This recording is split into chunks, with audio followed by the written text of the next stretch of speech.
Gérer un projet, créer un produit ou un service selon les méthodes agiles, ce n'est pas suivre une méthode bien établie et structurée. C'est avant tout adopter un bon état d'esprit. Mais quel est cet état d'esprit agile? Bonjour et bienvenue dans cette vidéo.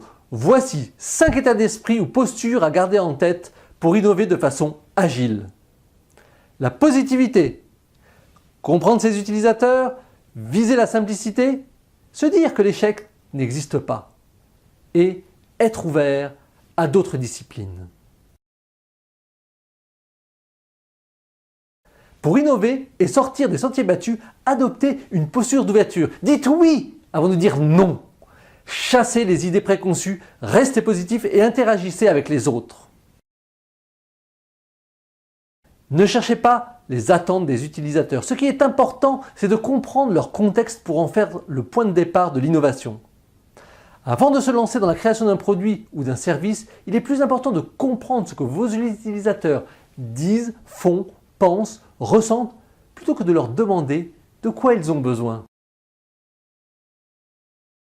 Retenez ceci, une expérience réussie est simple, fluide et intuitive.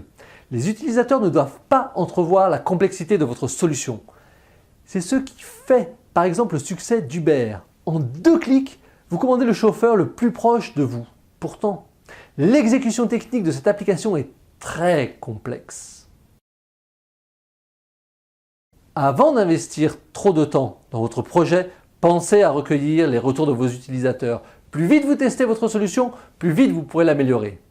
L'échec n'existe pas, on apprend de ses erreurs et on corrige. Par exemple, pour débuter son site e-commerce de vente de chaussures, le fondateur de Zappos a simplement pris des photos de chaussures et les a postées sur une page internet.